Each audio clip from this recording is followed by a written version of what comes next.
Nouveau numéro de Reporter, le magazine de grands reportages de la rédaction de France 24. Au Brésil, il est une mafia qu'on appelle là-bas la milice, composée d'anciens policiers, d'anciens militaires. La milice contrôle des quartiers entiers dans les grandes villes. Et notre reportage nous emmène aujourd'hui dans la périphérie de Rio de Janeiro. Fanny Leterre, bonjour. On vous retrouve en duplex de Rio. Vous avez enquêté sur cette milice qui, contrairement aux narcotrafiquants qui contrôlent le trafic de drogue, contrôle absolument tout. Et c'est ce que démontre votre enquête. Oui, tout au long de notre enquête, même lorsque l'on prononçait le mot de milice, on sentait une hésitation. Les voix se baissent, on a peur de même prononcer le mot de milice, de peur que ses voisins en fassent partie. C'est une mafia tentaculaire, beaucoup plus grande, beaucoup plus discrète que les gangs de trafic de drogue et qui font régner l'omerta à Rio. Gare à ceux qui les dénoncent, comme vous allez voir dans notre reportage. On regarde donc ce sujet, Rio sous l'emprise de la milice. Et puis, Fanny, on vous retrouve juste après pour quelques questions.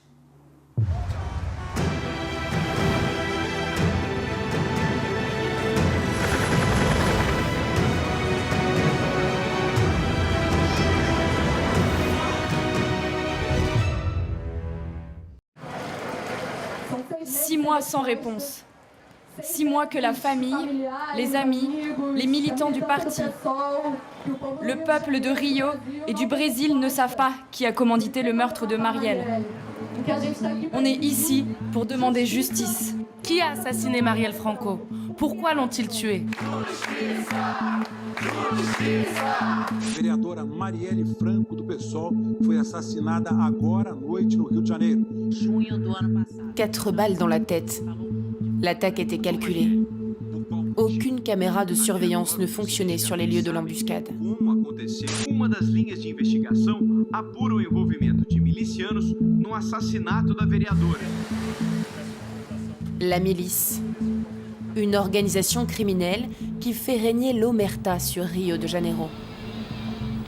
Des policiers, des pompiers, des notables qui appliquent leurs lois dans les quartiers nord de la ville. Leur pouvoir est immense et pourtant invisible.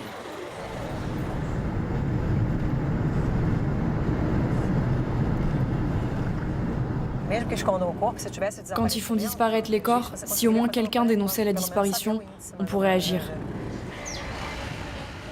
La commissaire Barbara Lomba Bueno est une des rares qui a osé l'affronter. À Marica, il y a une milice très puissante. Tous les endroits où cette milice est présente, il y a de l'intimidation. Ces groupes sont formés de policiers, ils sont armés. Alors les gens ont peur, très peur. Ils exercent leur pouvoir comme ça parce que si une personne témoigne contre eux, parle à la police ou les dénonce, ils peuvent mourir. Il y a quelques mois, dans l'ombre de l'affaire Marielle, 5 jeunes ont été assassinés ici. L'équipe de Barbara Lombo suspecte tout de suite un règlement de compte orchestré par la milice. Plus de 50 personnes sont arrêtées. Des armes lourdes appartenant à la police sont retrouvées dans le quartier. Ils leur ont demandé de s'allonger sur le sol et les ont exécutés d'une balle dans la tête. 5 jeunes. Qui les a tués? La milice.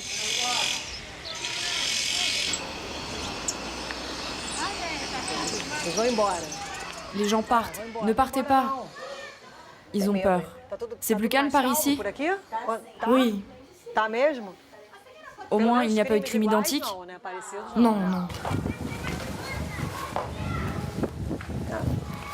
C'est un bon quartier ici. C'est un lieu central de la résidence. Cela veut dire qu'ils ne se sont même pas préoccupés de savoir s'ils étaient vus. Ils ne se sont pas cachés le visage. Cela montre l'emprise de leur pouvoir. Ils étaient sûrs que personne n'allait les dénoncer par peur de représailles. Les familles nous ont aidés à obtenir un témoignage, un seul témoin qui nous a été essentiel. En 10 ans, c'est l'un des rares cas impliquant la milice à avoir été résolu. Ça a été très rapide. Je vous félicite pour votre travail. Mon fils était connu ici. Il était sociable et apprécié de tout le monde depuis longtemps. Ça a été un soulagement pour nous et les autres familles qui sont passées par cette épreuve. Oui, c'est dur. Excusez-moi. C'est horrible. À la brigade criminelle de Niterói, Barbara Lombo-Buena et son équipe se battent depuis 3 ans contre la milice. Bonjour, ça va? Comment vont les enquêtes à Marica? Ça progresse. 4 policiers seulement pour traiter 250 affaires. Aujourd'hui, on attribue combien d'homicides commis là-bas à la milice? Je crois environ 70%. Aucune n'a été résolue pour l'instant. La plupart du temps, le fait que ce soit des policiers à l'origine de ces crimes font qu'ils restent souvent impunis. Parce que justement, ils connaissent les rouages du système. Ils obtiennent des informations sur l'enquête en cours. Parce qu'ils ont des relations avec les pouvoirs publics locaux. Et pour nous, c'est très dur de résoudre ces affaires dans lesquelles ces policiers sont impliqués.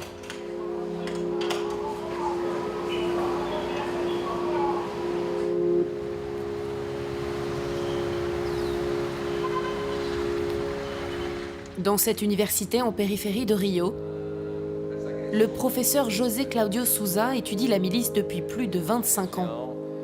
C'était les héritiers des escadrons de la mort, présents dans les années 1960. Ces groupes, composés essentiellement de policiers et de militaires, comptent en plus dans leur rang à partir des années 80 des tueurs à gages. La milice, à l'origine, c'était un service de sécurité. Elle rentre dans les quartiers où la peur est déjà présente. Cette région tout entière, avant même que la milice la contrôle, était déjà gangrénée par la peur. Et c'est cette peur qui a poussé les gens à les voir comme des sauveurs. Des dizaines de témoignages et des heures d'enregistrement qui lui ont permis de cerner l'étendue de leur pouvoir. Les miliciens aujourd'hui sont beaucoup plus efficaces. Ils contrôlent des régions entières et ils vendent de tout. Les gangs vendent de la drogue, ce qui est un business restreint. La milice, elle vend de l'eau, du gaz, le Gatonech, qui est le service de distribution de téléclandestins. Elle fait aussi du transport illégal de personnes, vend des terrains pour construire des maisons, du matériel de construction, de l'essence, bref. La milice a un éventail de business incroyablement plus étendu que celui des gangs. Une entreprise tentaculaire qui leur rapporterait chaque mois plus de 6 millions d'euros. Selon une étude, leur pouvoir s'étendrait aujourd'hui sur 2 millions d'habitants. Hoje, milicianos e traficantes estão no mesmo patamar de violência. Eles criam regras que são impostas a moradores e comerciantes na base do terror.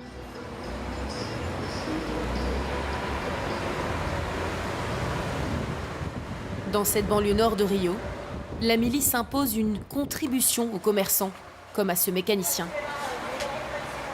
Voilà comment ça se passe. Ils arrivent avec des armes et ils disent tout simplement « À partir de maintenant, on va assurer ta sécurité ». On passe dans les commerces pour demander une contribution. Ils restent toujours polis. Et vous devez parler avec eux, vous justifier comme si c'était un pouvoir officiel de l'État. Vous devez négocier quand vous n'avez pas assez pour payer, jusqu'à arriver à un accord. Et si vous ne pouvez pas donner de l'argent, ils vous cambriolent ou vous volent votre voiture. Vous avez peur ? Bien sûr que j'ai peur. J'aime la vie.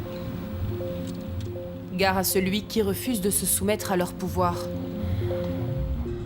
Pour le professeur Souza, les miliciens sont devenus maîtres dans l'art de faire disparaître leurs victimes. À partir d'ici, vous allez voir des étendues de plus en plus vastes, comme il y en a beaucoup en périphérie éloignée de la ville. Et c'est ici qu'ils ont leur cimetière. Ils se servent aussi des fleuves, les grands fleuves qui traversent la région. Depuis toujours, on sait qu'ils jettent les corps dedans. Et ces corps, ils les appellent des jambons. Et donc, dissoudre le jambon, c'est une expression utilisée pour dire que vous allez jeter le cadavre quelque part.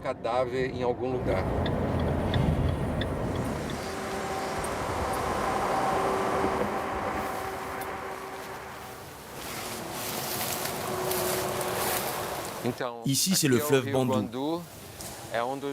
C'est un des fleuves réputés pour être le lieu préféré où l'on fait disparaître des corps. C'est une pratique courante de lancer des corps des victimes. Ils les accrochent avec des pierres et jettent le tout dans le fond. Ici même, il y aurait eu un massacre de 35 à 60 personnes. Et on se demande bien où est-ce qu'ils auraient pu faire disparaître entre 35 et 60 corps d'un coup, sans laisser aucune trace. Rares sont les survivants. Infiltrés dans la milice de la favela de Batan, dans l'ouest de Rio, ce photographe du journal O Dia a été retenu en otage et torturé. Il vit aujourd'hui caché. On a été découvert le 14 à 21h. Et on est resté 6-7 heures pendant lesquelles on a subi tout type de torture. Avec un sac, des électrochocs. Pendant tout ce temps, ils ont eu accès à nos emails. Ils ont découvert toutes les informations qu'on avait récoltées pour le journal. Ils avaient déjà mis feu à des pneus dans une autre favela. Ils attendaient juste d'emmener nos corps là-bas et de les brûler dedans. Donc on est vraiment les premiers torturés à être sortis vivants. Maintenant, ce qui les dérange vraiment, comme Marielle Franco, elle est partie à tout jamais. La milice a beaucoup de personnes derrière elle, des politiciens, des gens influents.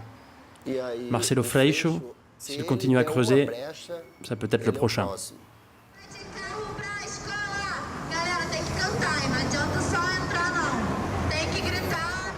Député de Rio, Marcelo Freixo est le premier à avoir dénoncé l'influence de la milice sur la politique de la ville. Il y a 10 ans, il a créé ici une commission d'enquête, au début difficile. Nous devons affronter les démons qui hantent notre ville depuis tant d'années. J'ai présenté une requête d'investigation en 2007. Cette requête a été archivée dans cette chambre législative pendant 1 an.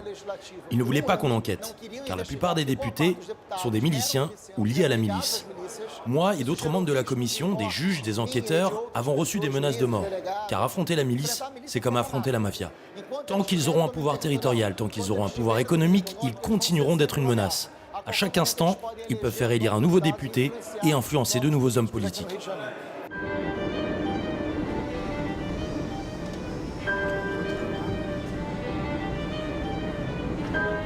Profitant de la faillite de la ville de Rio, lentement mais sûrement, la milice investit tous les secteurs et tous les quartiers, jusqu'aux plus aisés. Ils ont tué ce quartier, mon Dieu. La Praça Seca était il y a quelques années un quartier bohème. Ce compositeur de samba et toute sa famille habitaient cet immeuble. Ils ont tous déménagé. Bon, comme vous pouvez le voir, voici mon appartement que j'ai beaucoup de mal à louer. Avant, ces appartements se louaient très facilement, mais depuis, avec les problèmes de la violence généralisée dans le quartier, c'est devenu impossible.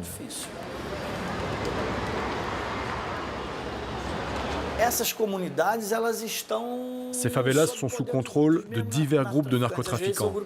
Sans compter qu'en plus, il y a la milice et l'armée qui patrouillent. Ici, c'est la folie des tirs.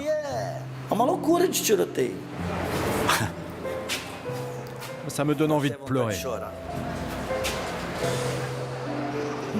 Ce quartier est complètement détérioré, dégradé, abandonné des pouvoirs publics. C'en est fini de ce quartier romantique qui inspirait tant les musiciens et toutes ces chansons qu'ils ont composées. Se Nossa Senhora me ajudasse a conquistar o sagrado coração dessa mulher, juro com ela me casaria no coreto lá da praça, meus joelhos dobrariam. Dire que j'ai eu une si belle vie ici, j'y ai passé mon enfance, mon adolescence. C'est tellement triste de voir la Praça Seca comme ça. Meus joelhos dobraria lá no alto do São José. Fanny Leterre, vous êtes en duplex de Rio de Janeiro. On va s'arrêter sur quelques moments clés du sujet qu'on vient de voir. Le premier a trait à la menace que fait peser cette milice sur les populations qu'elle contrôle. On voit au début de votre reportage la manifestation de protestation. Est-ce que vous vous êtes senti menacé lors de cette enquête ? Alors directement non, mais il faut dire qu'au cours des 3 mois d'enquête que nous avons effectués ici, ma collègue Valeria Saconé, correspondante pour France 24 en espagnol, qui a fortement participé à cette enquête, à cette investigation, a reçu le coup de téléphone d'un policier qui lui a conseillé d'arrêter là sa recherche. Vous l'avez vu, des journalistes sont menacés, mais aussi des politiciens. Marcelo Freixo, le directeur de la commission d'enquête sur les commissions, a permis l'arrestation de plus de 250 personnes et au cours de son enquête, eh bien, il a été plusieurs fois menacé de mort. Il vit aujourd'hui sous garde rapprochée de 2 gardes du corps et il a dû, à la suite de la mort de Marielle Franco, déménager à plusieurs reprises. Il vit aujourd'hui dans un endroit tenu secret. Alors précisément, je voudrais qu'on écoute un autre extrait de l'interview qu'il vous a donné sur la genèse de ces milices. La commission d'enquête a eu de grandes victoires. Elle a changé l'opinion publique sur les milices. À l'époque où on a commencé, de nombreuses personnes, même les autorités, disaient du bien des milices, jusqu'à dire qu'il fallait les légaliser. Même le président de la République à l'époque disait qu'il fallait les légaliser. D'autres disaient que les milices avaient un impact positif, que c'était un moindre mal. En 2007, on disait ça. Et aujourd'hui, plus du tout. Voilà, donc Fanny, les milices ont pris finalement la place d'un État défaillant. Oui, c'était toute la stratégie de la milice, arriver, prendre le pouvoir dans des quartiers où les habitants sont un petit peu terrassés par la peur de l'insécurité et où la police ne patrouille pas suffisamment. Alors leur rôle est de se substituer à l'État, mais il est bien plus pernicieux. Il est également de gangréner, d'infiltrer l'État, surtout à l'aube des élections présidentielles et régionales qui ont lieu au Brésil, où le thème principal de campagne est l'insécurité. Selon une dernière enquête de la commission électorale, plus de 300 municipalités seraient touchées par l'influence des gangs ou de la milice sur la campagne. Et à ce jeu, eh bien, il est très difficile pour la commission d'enquête de détecter l'ampleur de l'influence de cette mafia sur les futurs élus. Fanny Leterre à Rio de Janeiro pour France 24. Merci Fanny, c'est la fin de ce magazine. Merci à vous de l'avoir suivi. On se retrouve la semaine prochaine pour un nouveau numéro de Reporter sur France 24.